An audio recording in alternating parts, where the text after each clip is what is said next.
Hare Krishna, Krishna Krishna, Hare Hare, Hare Ram, Ram Ram, Hare Hare. So, welcome everybody to this weekly Friday session where we come together to read and discuss and relish the pastimes of the Supreme Personality of Godhead. We call this as Friday Krishna Kathamritam. The intention here is to meet and just discuss and relish and get absorbed in the pastimes of Krishna. The intention is to just become more attracted to Krishna. There's no academic intention here. We don't have any deadlines. This is not a Bhakti Shastri course or any such course like that. Devotees who come together, hear together, chant together, they progress together and they stay together. So keeping these factors in mind, and also for, just for the purpose of relishing Krishna Katha, these sessions are being organized. I'm very, very thankful to all the devotees who have joined. Before I start the discussion, if you all can properly hear me, then can you please give me some confirmation? Thank you. So we'll start with the Mangala Charan.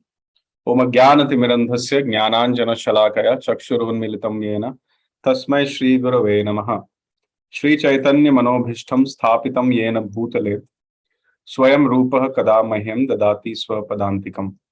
Vandeham Shri Guroho Shri Yuta Padakamalam Shri Gurun Vaishnavamscha Shri Rupam Sagrajatam Sahagana Raghunathan Vitam Tam Sajeevam Sadvaitam Savadhutam Parijana Sahitam Krishna Chaitanya Devam Shri Radha Krishna Padan Sahagana Lalita Shri Vishakhan Vitamscha. He Krishna Karuna Sindhu Dina Bandhu Jagatpate Gopesha Gopika Kanta Radha Kanta Namostute.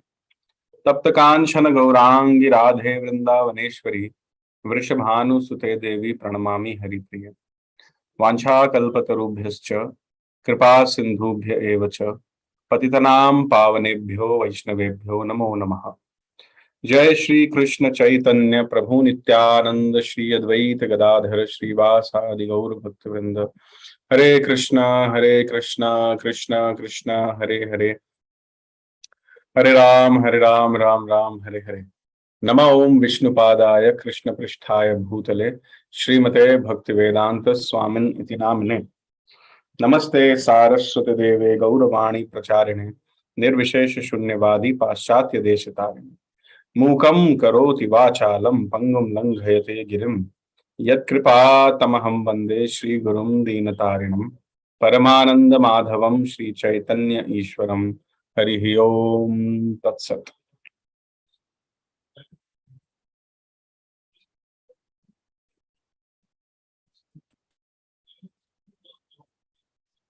Hare Krishna. Very happy to be amongst all the devotees. I cannot express my happiness to get an opportunity to be amongst all of you again. We all were missing this.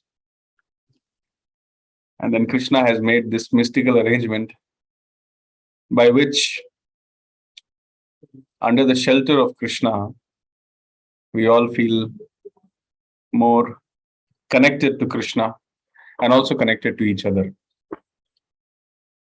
I would like to, Srila Prabhupada says that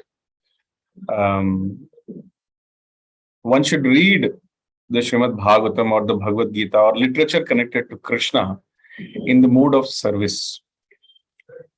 So when we are reading, how do we nourish ourselves? We nourish ourselves by chanting Hare Krishna and by reading the scriptures and by rendering service under the guidance and direction of Acharyas like Srila Prabhupada. So especially when it comes to reading of the scriptures, the Bhagavad Gita, Bhagavatam, Chaitanya Charitamrita, books written by Srila Prabhupada especially, it has to be done in the mode of service. We cannot read these scriptures with a desire to become a scholar or very expert at chanting shlokas. One can become an expert at particular thing, but still may not be able to apply the teachings or the philosophy of that particular scripture. So practice of philosophy is higher than the philosophy itself. I repeat, practice of the philosophy is higher than the philosophy itself. So, and the only case or the only way in which we can apply that philosophy in our life is by pleasing the senior devotees or pleasing the devotees around us. When they feel good, when they bless us from all their heart, then progress in Krishna consciousness becomes very easy. So, when we assemble here to read these scriptures, we are trying to do that as a service. Because Srila Prabhupada told that if you read my books, I'll be happy. So we are trying to please Srila Prabhupada by reading his books. We are not trying to become scholars. We are not trying to become great austere people. We are not trying to become highly, very big scale sense gratifiers. We are neither austere people. We are neither sense gratifiers. We are just servants of Krishna. And we are ready to do, or we at least we want to come to that platform where whatever Krishna says, we should be ready to do. Human life is meant for that purpose. The idea of having these sessions is to understand how to get closer to Krishna by seeing the nature, qualities, pastimes of sincere, dedicated devotees of Krishna. When we read the pastimes of a great personality like Maharaj Parīkṣit, we are actually associating with Maharaj Parīkṣit. And when we hear about his name, qualities, pastimes, and his attraction towards the Lord, his prayers, then we are getting more attached to Krishna through Maharaj Parīkṣit. But Bhagavatam is not just that. Bhagavatam also teaches us what is the Vaishnava etiquette. Why did Maharaj Parīkṣit, when he came to know that he has been cursed, why did he not counter curse? Why did Maharaj Parīkṣit not apologize to the saint whom he ended up a little bit disturbing in his cottage? When to apologize, when not to apologize. So these are some etiquette. Similarly, why did Parīkṣit Maharaj, he was competent enough to find a remedy of that curse also. He could have made some arrangements by which he could have saved himself from the curse. He could have nullified the curse. Just like if some demon comes, the demigods go and take shelter of Krishna. And Krishna makes arrangements for the demigods to get free of that problem by either incarnating himself or maybe giving some other solution. Why did not Maharaj Parīkṣit do that? Why did he behave in a particular way? So that is called as etiquette. And when he was behaving in that particular way, was he wanting to do few things? Was he afraid of few things? Was he afraid of offending anybody? Was he eager to serve somebody in a particular way? So when we see these pastimes, we understand what is Vaishnava etiquette. We understand how to not offend the holy name, how to not offend the devotees, how to not offend the various paraphernalia of Krishna. And when these two basics are fixed, and then when we go towards the prayers of such personalities, then we become more attached to Krishna. So the study of Bhagavatam in itself is very complete. Simply if we study this Bhagavatam and become dependent on the Bhagavatam, or for any scripture for that matter, we become advanced in Krishna consciousness. Advancement in Krishna consciousness means doing things for the pleasure of Krishna. Krishna Priti Arthe. That is called advancement of Krishna consciousness. You see the example, we are reading that example in the 5th canto in ACS layout Bhagavatam classes. The example of Maharaj Priyavrat. So Maharaj Priyavrat is a great soul who for many yugas, rather I should say many manvantaras, has practiced a different kind of a lifestyle which was celibate lifestyle under the guidance and instruction of Narad Muni. He was a pure devotee. He is a pure devotee of the Lord. But then Swayambhuvanu comes and tells him to take up the rulership of the universe. And then Narad Muni is telling him, please don't do that. And then Brahmaji comes and then he instructs him to do something. And then Lord Shiva is silently standing there and seeing all this happening. So four Mahajanas, Lord Shiva, Lord Brahma, Narad Muni, and Swayambhuva Manu are involved in a particular scene. And both of them, all of them have their own approach of looking at things. And all of them are right in their own way. So what should a personality like Maharaj Priyavrat do? The desire of Krishna reigns supreme always. Maharaj Priyavrat, the moment he came to know from Brahma that this is what the Lord wants from me, he gave up all his personal attachments, personal opinions, and just wanted to follow the order of the Lord. So this is the meaning of Krishna Priti Arthe, for the pleasure of Krishna. When one becomes very much ready to go and undergo any kind of pains or so-called sufferings in order to please Krishna, that is called as Krishna Priti Arthe. So we should all aspire to come to that platform. And I thought this section of Bhagavatam, how Maharaj Parīkṣit receives the age of Kali and later on what all things happen, is a very, very appropriate pastime from which we can derive so many lessons for our life. And at the same time, we can get association of a great personality like Maharaj Parīkṣit. Maharaj Parīkṣit is not an ordinary person. He's not just a king. He's not just a grandson. He's not just a father. He's not just a Rajrishi. He is a person who was protected by Krishna during the time of birth, and he was also protected by Krishna during the time of death. At the time of birth, when Ashwathama had fired that Brahmastra on Parīkṣit, the Bhagavatam says that Parīkṣit had actually died. But Krishna revived him back. So he was saved by Lord Krishna at the time of birth. And then, at the time of when his time for death approached, Krishna saved him by giving him his remembrance. I repeat, Krishna saved Maharaj Parīkṣit by giving him his remembrance at the time of death. That's why he arranged no WhatsApp communication, no calling, follow-up seva done, no Twitter, no Instagram, no Facebook, paid promotions. Simply by the arrangement and the sweet will of the Lord, many, many thousands of sages assembled at the banks of river Ganges, and all of them heard the Krishna Kathamritam, Punya Krishna Kathamritam, which came from the mouth of Shukadeva Goswami.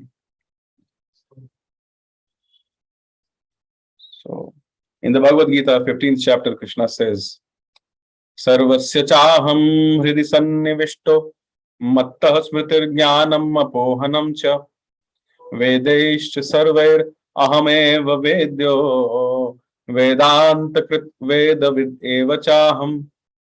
Krishna says, Sarvasya chaham hridi sannivishto. I am seated as the Paramatma in everybody's heart.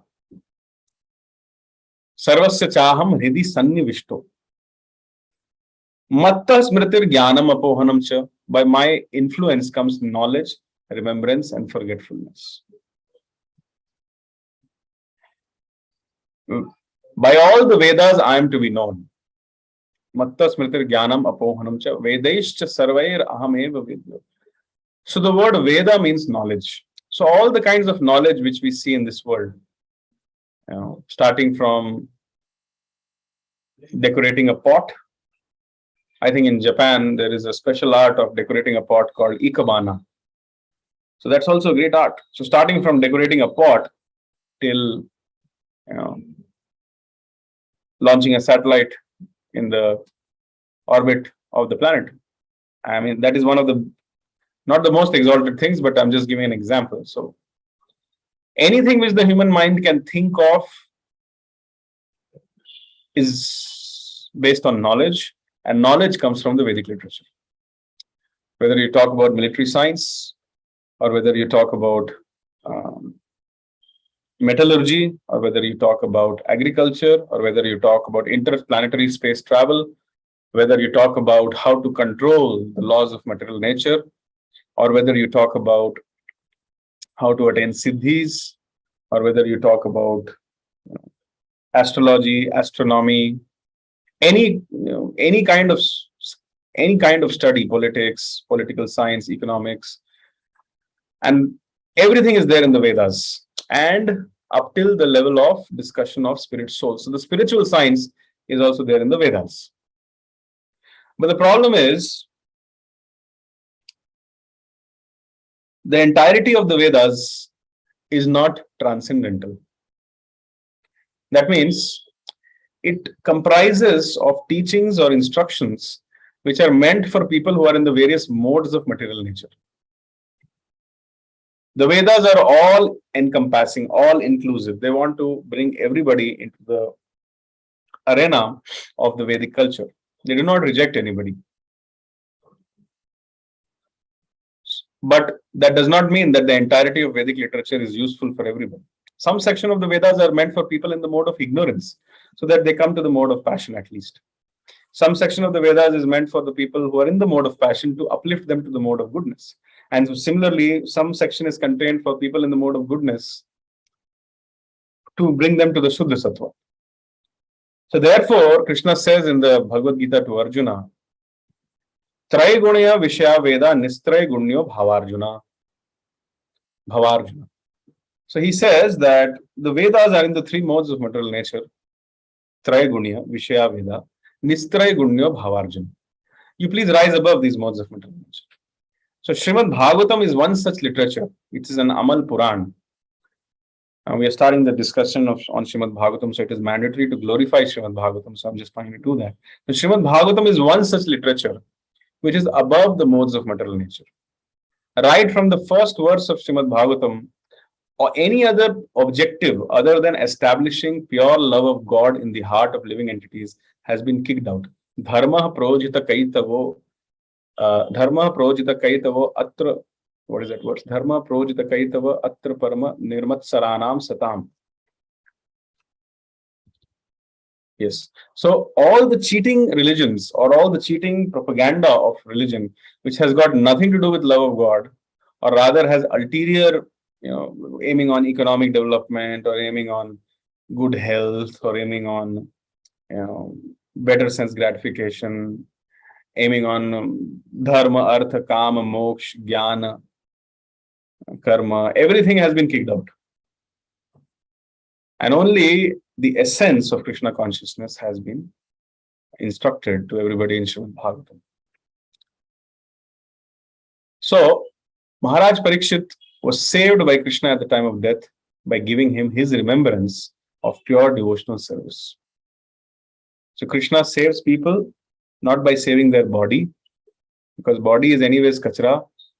It has to remain in this material world. There is no wealth of this material world which you can take away after death. Similarly, there is no body which goes away with the person after death. However, the spiritual culture always follows with someone. So when there are multiple organ failures happening in the body, and one is struggling at the time of death, the Garuda Puran says some thousands of scorpions biting together, that kind of pain afflicts you. Your throat gets choked. You can't hear, you can't see. In that condition, it is very difficult to remember Krishna. So if in such a circumstance, if somebody is able to remember Krishna, that is the mercy of Krishna. And if somebody is remembering Krishna, then they have no other birth. They don't enter the womb of another mother. So that is the real saving of Krishna.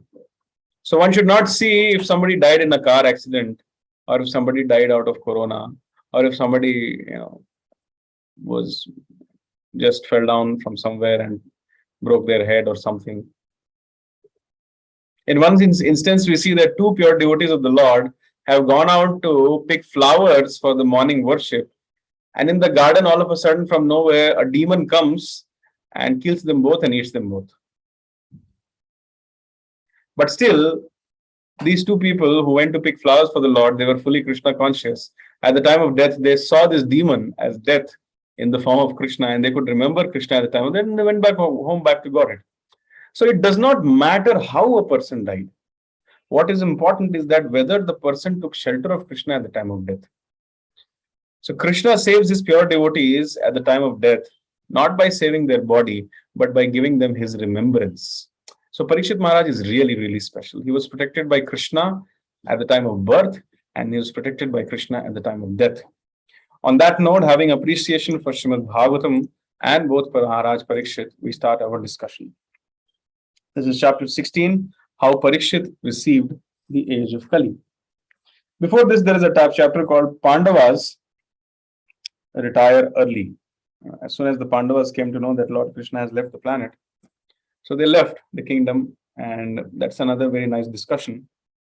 However, today we will discuss how Parīkṣit Maharaj continued after the Pandavas. So we'll go to text 1. Suta uvacha tatah Parīkṣit Dvijvarya Shikshaya Mahim Mahabhagavatah Shashasah Yatha Sutyam Abhijatako Vidah Samadishan Vipra Mahad Gunastatha. Sut Goswami said, O learned Brahmanas, Maharaj Parīkṣit then began to rule over the world as a great devotee of the Lord under the instructions of the best of the twice-born Brahmanas. He ruled by those great qualities which were foretold by the expert astrologers at the time of his birth. Purport.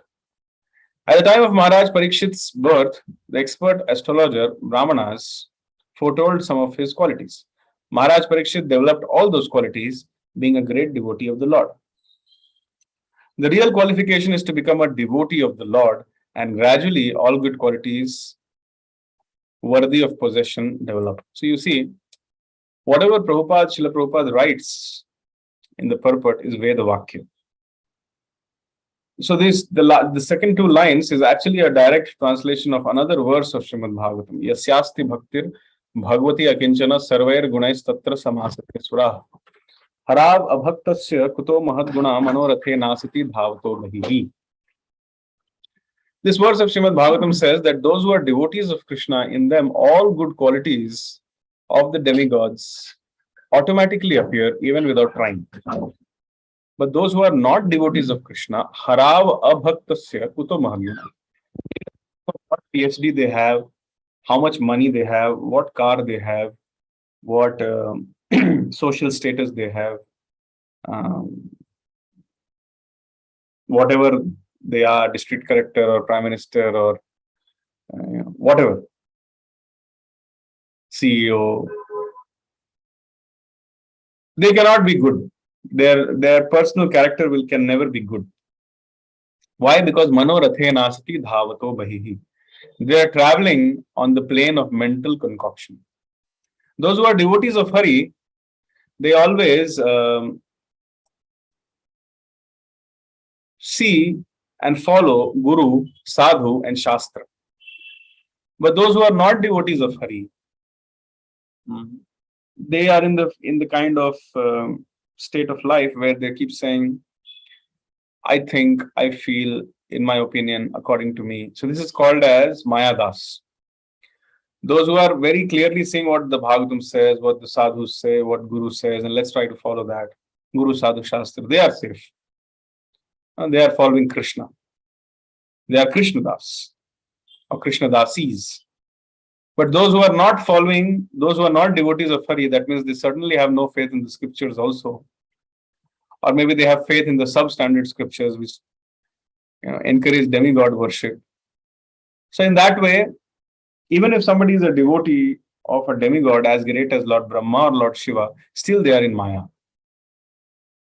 If they are thinking Lord Shiva, Lord Brahma, or even Mother Durga for that matter, if they think that they are the supreme personalities, they are in Maya. And manorathe nasati dhavato bhi. Maya will kick them and make them run from here and there to here, giving them hope against hope of happiness, chewing the chewed same again and again. So that is what Srila Prabhupada is also highlighting. in this purport. That those who are devotees, they have all good qualities. So Maharaj Parīkṣit, not because he was the son of a great king, but because he was a great devotee of the Lord, so he gradually gained all the good qualities worthy of possession developed. Maharaj Parīkṣit was a Mahabhagavat, or a first-class devotee, who was not only well versed in the science of devotion, but also able to convert others to become devotees by his transcendental instructions. Yes. So what's the meaning of a devotee? One who is a devotee himself and one who can make more devotees also. So, needless to say, Maharaj Parīkṣit was an Acharya in his own right. So Maharaj Parīkṣit therefore was a devotee of the first order. And thus he could consult, he used to consult great sages and learned Brahmanas who could advise him by the Shastras how to execute the state administration. Such kings were more responsible than the modern elected executive heads because they obliged the great authorities by following their instructions left in the Vedic literatures. There was no need for impractical fools to enact a daily new legislative bill and conveniently alter it again and again to serve some purpose. The rules and regulations were already set forth by great sages like Manu, Yajnavalkya, Parashara, and other liberated sages, and the enactments were suitable for all ages in all places. Therefore, the rules and regulations were standard and without flaw or defect. This is a very, very important point. People often reject that, oh, I will not follow the Bhagavad Gita, I will not follow the Srimad Bhagavatam, I would rather go and take some practical advice from some practical person of this world. Because anyways, this is mythology, we don't know, we have no experience of Krishna in our life. How can we trust this? Prabhuji, all these things which you are saying is meant for class. But real life, how to lead a life according to it. They don't feel like putting faith in the Bhagavad Gita. People don't feel like putting faith in the Srimad Bhagavatam because they do not understand how these literatures are coming directly from Krishna. The Bhagavad Gita shloka which I quoted, chapter 15, shloka number 15. Vedaischa sarvair aham eva vedyo vedanta krit vedavid eva chaham. Krishna says, by all the Vedas I am to be known. And then he says, I am the knower of the Vedas and I am the compiler of the Vedas. So those people who say that humans have written the Vedic literature and so therefore there are many flaws in it, so I should not follow it, or rather I should keep amending it, they are fools. They didn't read this verse of Bhagavad Gita where Krishna says, Veda vid, Veda krit. I am the compiler of the Vedas. So if the Vedic literature exists, and we should understand it is coming directly from Krishna. And we should put our faith in it. There is something called as Manu Samhita. Now, many people criticize Manu Samhita, especially in this modern age of Kali. There is a great struggle which is going with the women, especially. Very recently, in one of the states, the president, the women, they cover their head using hijab. So it's a personal choice definitely for women to cover their head or not. But at least in the Indian culture, we see that whenever women would be there in front of their elders or in front of the society in general, or even in temples for that matter, they would out of courtesy cover their head. So the similar culture was there in other parts of the world also, even in Islam. Now, there is a whole movement which is going on where the women are coming out in public and saying it is my right of expression to not wear the hijab or the scarf on the head, and they are putting fire in the street and they are burning their scarves and dancing around the fire and declaring it as women liberation. So they don't want to follow the Vedic scriptures. Srila Prabhupada always told, an independent woman is not a happy woman. Just like an independent child can never be a happy child. A child which is dependent on the parents and a child which listens to the parents can be a happy child. Similarly, cows, old men, women, and children, They need more love, more protection, more care. And when they receive this love, protection, and care, that is their best welfare. Well, that is their best welfare. If the cows say that no, you don't take care of me, I'll take care of myself. I don't need so much love from you. Then it is not proper. Similarly, if the old men say that don't try to come and serve me, I'll take care of myself, and I don't need any medicines, I don't need any allowances, don't treat me with more respect just because I am a senior citizen, then it's a waste of time. So similarly, children and women also fall in that category. So whenever we discuss things like Manu Samhita, the so-called Marxist or the so-called socialists or the so-called feminists, they have a lot of problem with it.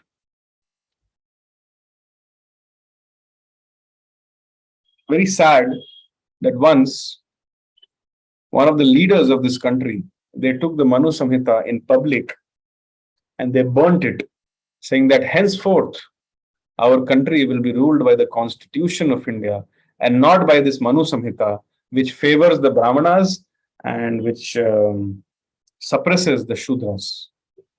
Now, that was a statement which was made. But you see here in this purport, Srila Prabhupada is telling that these Manu Samhitas, which is framed by Manu, Yajnavalkya, Parashar, and other liberated sages. First of all, how did the Constitution of India come in? Those who have read civics, they will come to know that this Constitution of India was simply copied down. People went to 5-6 different countries and they blindly and plainly just copied down everything. And that is the, I'm not criticizing, but that's how the Constitution of India has come in. The Constitution of different countries is based upon the time, place, circumstances, cultural background of those countries. Srila Prabhupada would always criticize the politicians of India to bring in the concept of divorce in the Indian culture. Now, for thousands and millions of years, Indians were existing without divorce. But now, just because we copied the constitution from other places, and in those places there is a culture of divorcing each other, so we also brought in the system of divorce, and so much chaos it has created in the society. So they burnt the Manu Samhita, saying that it is not according to the present requirements.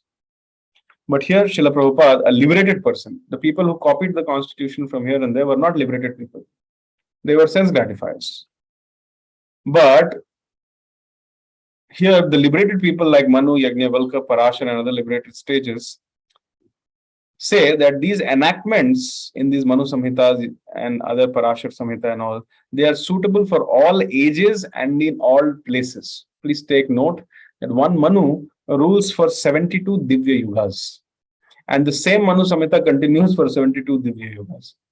Only once in a while, just imagine, in the 28th cycle of the first day of the 50th year of Brahma, in the 28th cycle of the Chatur Yuga, in the 7th Manvantara, in the Kali Yuga, all of a sudden people have started feeling, oh, this Manu Samhita is not proper. When the next Satyuga will come, the same Manu Samhita will come back. At that time, it will become proper. But in Kali Yuga, it is not proper. So this is mischievous behavior, basically. But Maharaj Parīkṣit was not like that. He was, when Kali came into the planet, you'll see he was not influenced by Kali. He was still taking shelter of the eternal principles of religion. And this is very important to understand. Sometimes it so happens we are following someone in Krishna consciousness, and that person, due to some unfortunate situation, becomes less enthusiastic in Krishna consciousness, or even it is possible they leave Krishna consciousness. Then people get affected. And they also feel very demotivated in Krishna consciousness. Krishna consciousness is meant for following the eternal principles of Krishna consciousness. And if there is a person who is exhibiting or trying to follow those eternal principles sincerely, then one should follow such a person. But due to some unfortunate situation, if a person is not able to follow those eternal principles or has fallen down, Still, the other people should continue because we are following the eternal principles which are coming from Krishna. Dharmam tu sakshat bhagavat pranitam. These eternal principles, these samhitas, they are coming from Krishna. We have to follow them. They are eternal. We cannot just follow a person. A person is always subject to so many other things.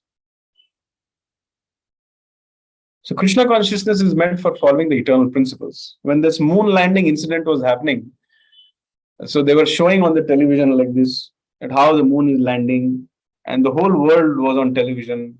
One small step for humanity, one small step for me is like a giant leap for humanity. All those statements were coming. Still at that time, Srila Prabhupada was convinced that all this is hoax. All this is a hoax, all this is a joke. They cannot go to moon. Moon is a heavenly planetary system. For going there, you need some pious credits. You can't go there. Ravana tried. He couldn't build a staircase where he can send anybody to the heavenly planetary system. So how can these scientists, by building a Sputnik, go there? Prabhupada had firm faith in these eternal principles mentioned in the Vedic literature. He had firm faith in these samhitas. He had firm faith in the Shastras. But then some of the disciples of Srila Prabhupada, they became a little restless. They said, how is it possible, Srila Prabhupada? It is being shown on the television. How can you say this? They left the movement. At that time, Srila Prabhupada commented,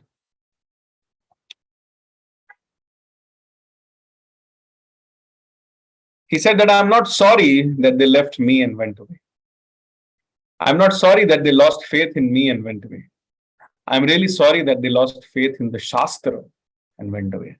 So from that one statement, we can understand that Krishna consciousness or dharmic life depends on following the eternal principles of religion laid down in the Srimad Bhagavad Gita and Bhagavatam, which is eternal, beyond all time, place, and circumstances. And Maharaj Parīkṣit, today we are talking about him not because he was very smart to keep on changing, just like in the parliament, every 5 weeks, every day, every year, rather, some laws and principles change. No, Maharaj Parīkṣit stuck to the eternal codes of principles and he was ruling the kingdom under the Brahmanas. And that's why he was a Raj Rishi, and that's why we are talking about him today. Moving on.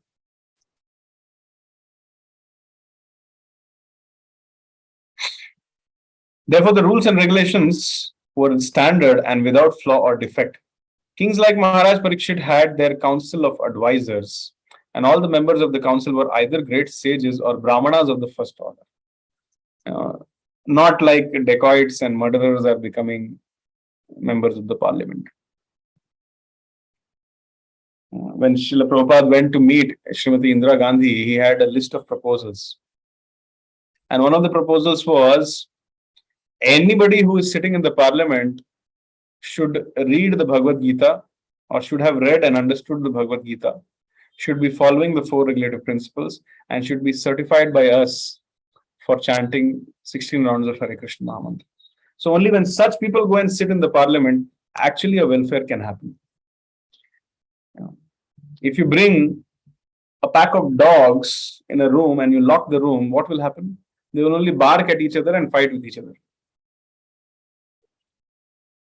So if we bring unqualified people in the parliament, they will only throw chappals and tables and chairs and pens and glasses and abuses at each other. But they will not think about the welfare of the country. So the same thing is being communicated here. That in Maharaj Parīkṣit's kingdom, everybody was the Brahmanas of the first order in the council of Maharaj Parīkṣit. They did not accept any salary, nor they had the necessity for such salaries. The state would get best advice without expenditure. You see, this line is in italics. That means this is a very important line. So real welfare happens when people do not have any personal selfish agenda. They're just serving. Simple living, high thinking, dependent on Krishna. Even without salary, they are serving. That's how good work is done, actually.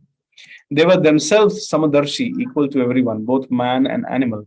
They would not advise the king to give protection to man and instruct him to kill the poor animals.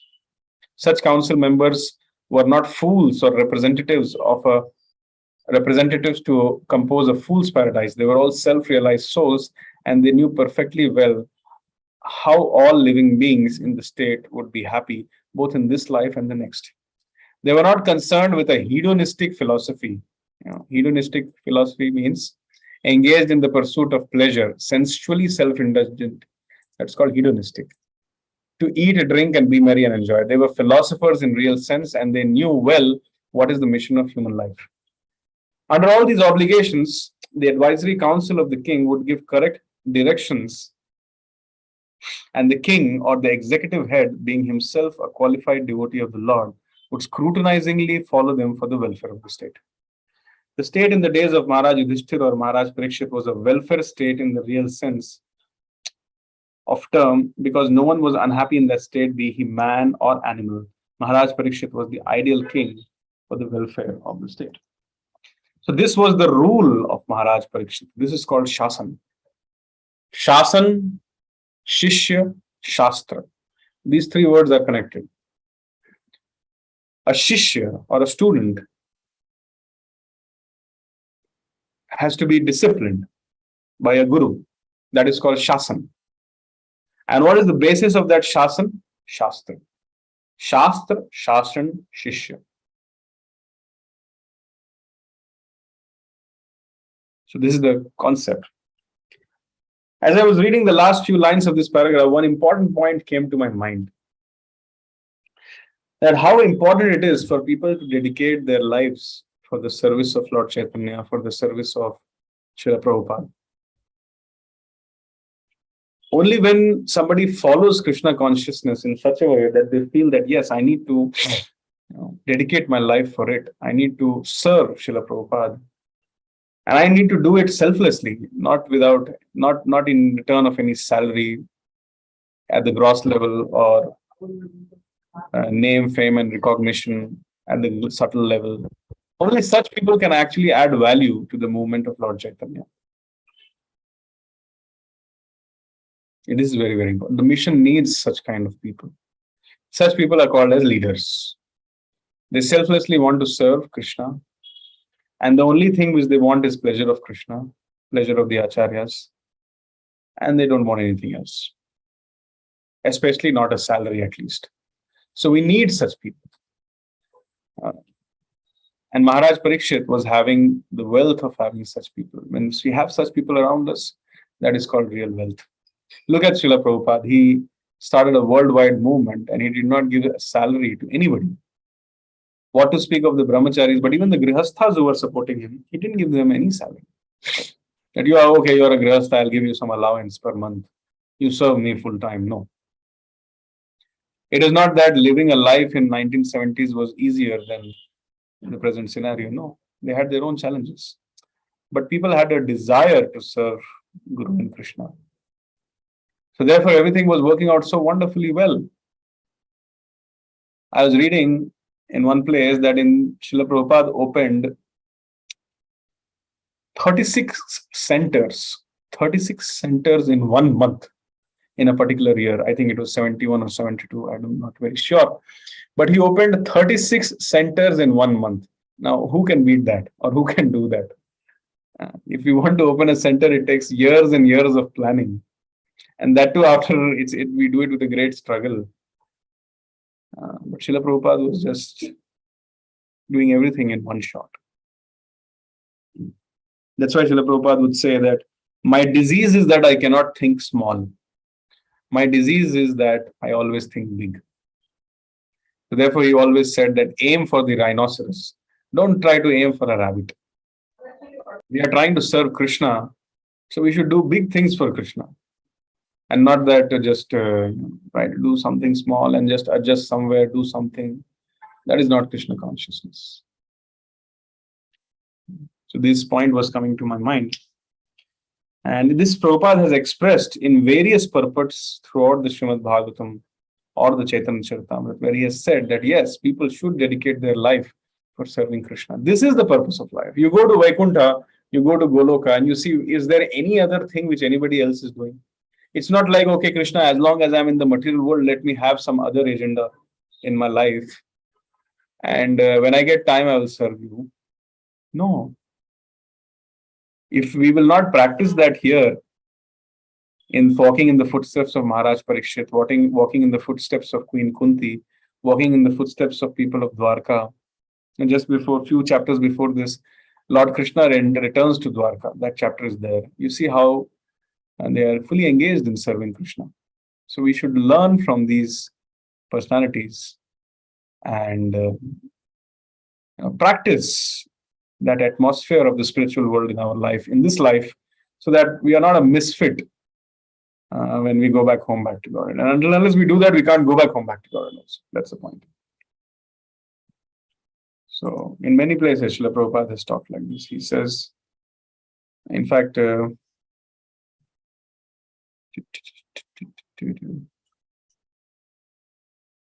is a very nice verse. Let me just recollect which verse is that.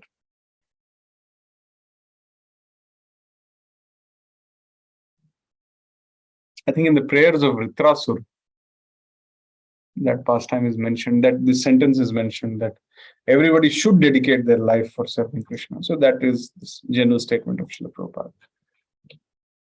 Next verse.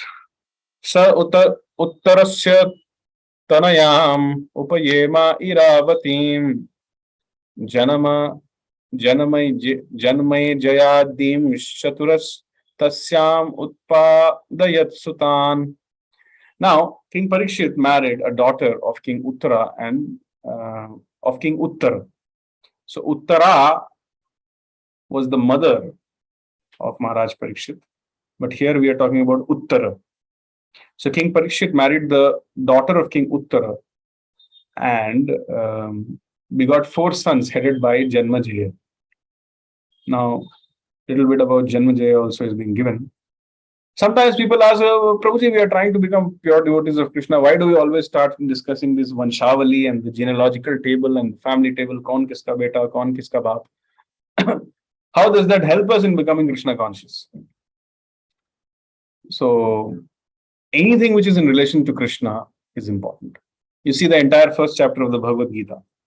Who is standing where, who is on whose side, who is blowing which conch. All these things are being discussed. So how does it help us to become God conscious? It helps us to become God conscious that because all these people who were there in the battlefield of Kurukshetra, they went back to Godhead because Krishna was present there. So when we chant the names of these people, when we recite the names of the conch shells blown by these people, we are advancing in Krishna consciousness. Why? Because it is in connection with Krishna. Nirbandha Krishna sambandhe yuktam vairagyam uchyate. Anything which has a connection with Krishna is very, very important.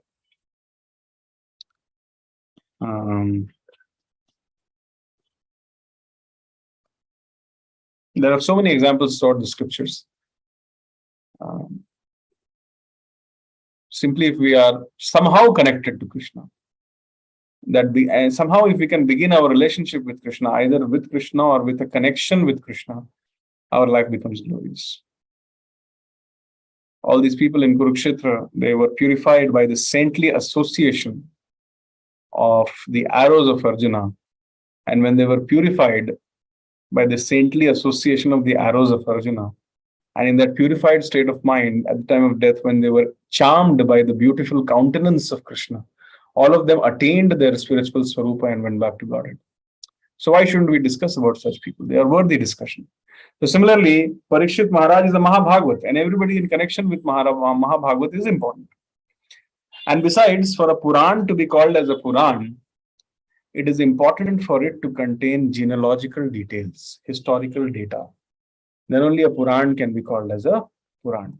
So therefore, let's read some historical data. It's history, it's not mythology. Maharaj Uttar was the son of Virat and the maternal uncle of Maharaj Parīkṣit. Iravati, being the daughter of Maharaj Uttar, was the cousin sister of Maharaj Parīkṣit. But cousin brothers and sisters were allowed to get married if they did not belong to the same gotra or family. So this practice we still find, especially in South India, we definitely find this practice. In the Vedic system of marriage, the importance of gotra or the family was stressed. Arjuna also married Subhadra, although she was her maternal cousin's sister. What is this gotra concept? Gotra means, if you read the 5th canto of Bhagavatam, there you will read which sages produced whom? So Gotra means you can understand, okay, I belong to the lineage of which sage. Some say that my Gotra is a Kashyap Gotra, some say my Gotra is XYZ Gotra or whatever Gotra. Generally, the seven sages, they have a lineage of their own. From there, the Gotra system comes. So you see, the database management system of the Indian culture is so strong that one can trace out their lineage trillions of years ago also, billions of years ago also. However, point to be noted, the Gotra system which a person has by birth is the physical Gotra or the biological Gotra. But when somebody surrenders to Krishna, accepts a spiritual master, coming in a bona fide Guru Shishya Parampara, or even for that matter, becomes a sincere devotee of Krishna and accepts, a particular Guru Shishya Parampara in their heart, then from that time onwards, if they go to any temples, they should not say that I am from this Gotra or that Gotra. They should only say I'm Acyuta Gotra. Acyuta means Lord Krishna. So anybody, for example, my biological Gotra is something else, but whenever I go to any temple or anybody asks me what's your Gotra, I will say Acyuta Gotra. That means they'll understand, oh, he's Vaishnava. So he's beyond the influence of the planetary systems also. Everything in their life is being controlled by Krishna. That is the meaning of Acyuta Gotra. So devotees, whenever they do any rituals, they should say always Acyuta Gotra. Those who are dependent on Krishna, those who believe in Krishna, and those who want to serve Krishna for the rest of their life under the guidance of Guru, Sadhu, and Shastra, coming in a parampara system, they should always say, I am belonging to Acyuta Gotra and not XYZ Gotra or this Gotra and that. However, people of different Gotra can get married even if they may be from near relationship also. So that is the scientific discrimination system as far as society and a union in terms of marriage is concerned. So people in the same Gotra are not allowed to marry. They are considered to be as brothers and sisters. So moving on, you see, so many things we learn from Bhagavatam. So Janmajaya, one of the Rajarshi kings and famous son of Maharaj Parīkṣit, his mother's name was Iravati, or according to some Madravati. So the word Madra means she has some connection with Madras or the king of Madras, like Madra Naresh. Maybe she spent some time in Madra kingdom also. Madra Naresh was there in Mahabharata. Madra Naresh became the charioteer of Karna. So people of Tamil Nadu were also participating in Mahabharata. So Maharaj Janmajaya begot two sons of the names Jnana Tanika and Shankukarna. He celebrated several sacrifices in Kurukshetra pilgrimage site and had three younger brothers named Shrutasena, Ugrasena, and Bhimasena Part 2.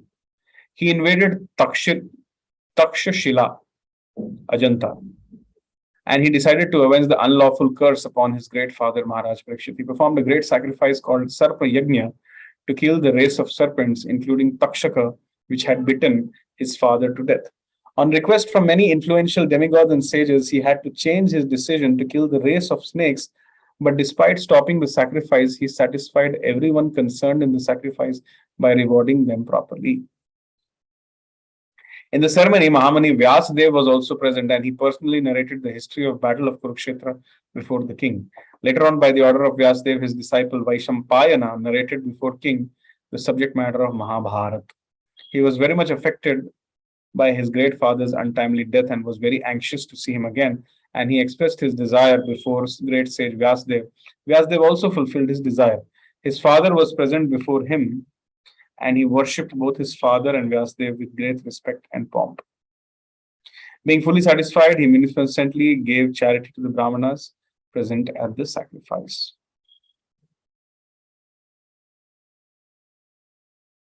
So this is Janmajaya, the great son of a great king. The consciousness which parents have while uniting in order to produce a child decides the consciousness of the soul which will be attracted to the womb. Now, Maharaj Parīkṣit was a very nice student of Bhagavad Gita, and in Bhagavad Gita, Krishna says that I am that sex life which is not devoid of religious principles. So even sex life becomes glorious if it is done for producing Krishna conscious children, and only for the purpose of producing Krishna conscious children. So Maharaj Janmajaya was attained through proper Gardan Samskar, and he was a great son of a great king. There is some detail which I would like to share with you. Maharaj Parīkṣit, after hearing the Srimad Bhagavatam, took a vow of silence. And actually, this Takshaka, if you read the 12th canto, you'll come to know that Maharaj Parīkṣit didn't die by the bite of the Takshak snake. He actually just started thinking very deeply of Krishna, and by his own desire, he left his body, went back home, back to God. And Takshak came and he burnt just the dead body of Maharaj Parīkṣit. But before this happened, after hearing the Srimad Bhagavatam, when Shukdev Goswami walked away,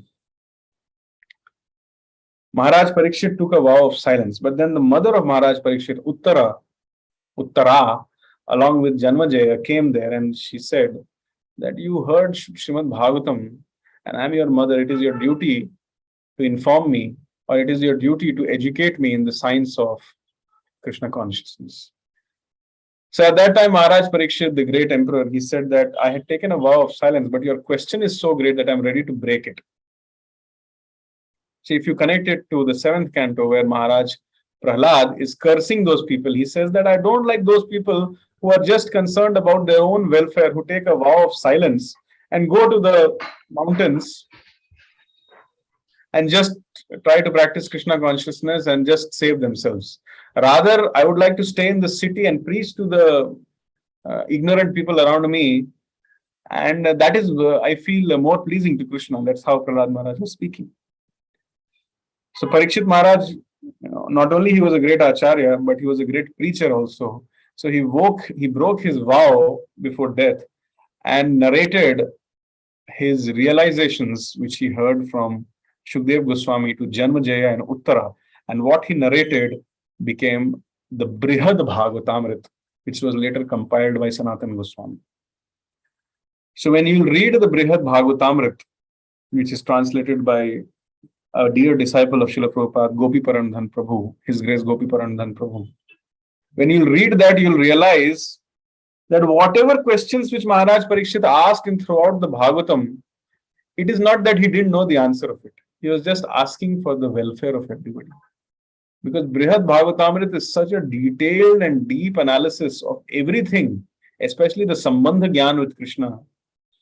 That is, it is very difficult to digest that Maharaj Parīkṣit even had these questions for Shukdev Goswami. So it just means that two great Mahabhagavats, Shukdev Goswami and Maharaj Parīkṣit, were brought together because Krishna loves us. Krishna wanted to give us a subject matter which is worthy of Shravanam even after his departure. Therefore, in the 1st canto, in the earlier chapters, when sages of Naimisharanya are talking to Sutta Goswami, they ask him that once Lord Krishna has departed, whose shelter did Dharma take? And the Srimad Bhagavatam answers that Dharma took shelter of Srimad Bhagavatam. This shows that Krishna loves for us, cares for us, misses us. That's why he made this arrangement for us. Srimad Bhagavatam was created, although Srimad Bhagavatam is eternal, but this incident of Srimad Bhagavatam narration was arranged by Krishna because Krishna wanted you, me, and all the others presently in this planet or in this universe to take benefit from it. He loves us, he cares for us, and Srimad Bhagavatam is an expression of love of Krishna. So whenever we feel that God doesn't like me, God doesn't understand me, he does not want me, we should simply see how much God has done for us and how much more grateful we should be to him.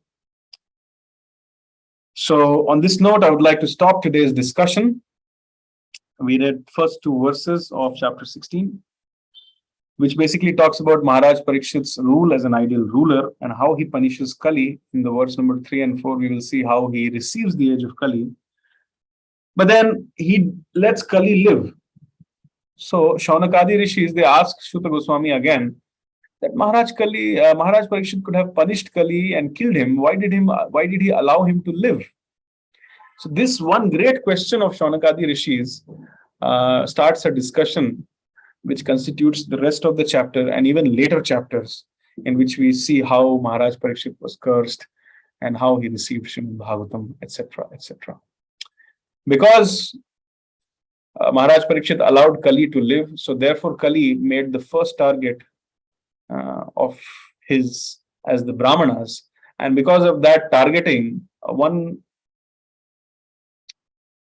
inexperienced Brahmana cursed a great Rajrishi, and because of that a series of events happened, which was all coordinated by the sweet will of Lord Krishna. So this one great question of Shaunakadi Rishi leads to the next 5 chapters of Srimad Bhagavatam, which we will relish slowly, verse by verse in the coming sessions. On that note, I would like to close today's discussion. I would like to give another 5 minutes only if there are any questions and clarifications, if there are any, or if there are any reflections, and then we'll stop. Questions, comments, reflections.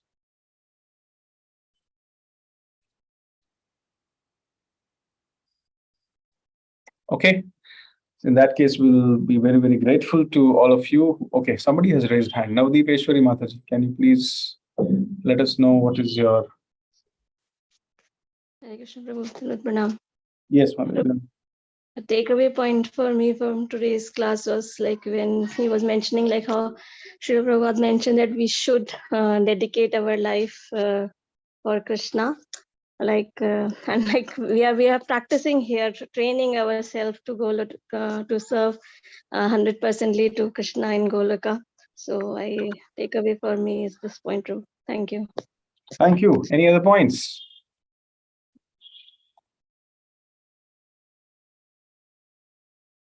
Okay.